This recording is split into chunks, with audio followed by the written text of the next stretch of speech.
Hi friends, ఇవాళ మీకు నేను ఒక వీడియో చేద్దామని అనుకున్నాను. సడన్గా గుర్తొచ్చి పెడుతున్నాను. ఇది మనకి నార్మల్ పాదము కుట్టేది. అయితే మనం పైపింగ్ చేసేటప్పుడు పాదాలు మారవాలి కదా, వన్ సైడ్ పాదాలు ఇలా అనమాట. ఒక సైడు లెఫ్ట్ సైడ్కి వచ్చేసరికి ఇంకోటి, కుడివైపుకి వచ్చేసరికి ఇంకోటి, ఇట్లా ఉంటాయి కదా లెఫ్ట్ రైటు, ఇలా అనమాట. ఇలా మారకోకుండా ఒకటే మనకి నార్మల్ కుట్టు ఇలా పాదాలు మార్చుకునేది ఒకటే అనమాట. నేను ఆల్రెడీ దీనికి పెట్టాను.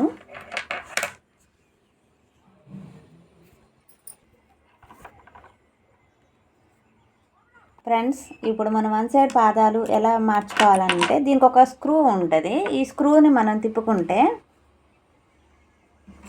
ఇలా ఇలా జరిపేసుకుంటే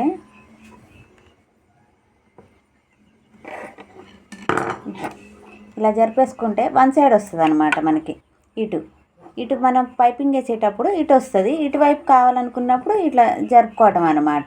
ఇలా జరుపుకోవటం ఏంటంటే మనకి టైం కూడా సేవ్ అవుతుంది. ఇలాంటివన్నీ యూజ్ చేయకోకుండా ఒక దాంట్లోనే మనకి పని అవుతుంది అనమాట. అలాగే ఇందులోనే నార్మల్ కుట్టు కూడా కుట్టుకోవచ్చు అనమాట. ఇలా జరిపేసుకొని దీన్ని కొంచెం స్క్రూ తిప్పేసుకుంటే సరిపోతుంది.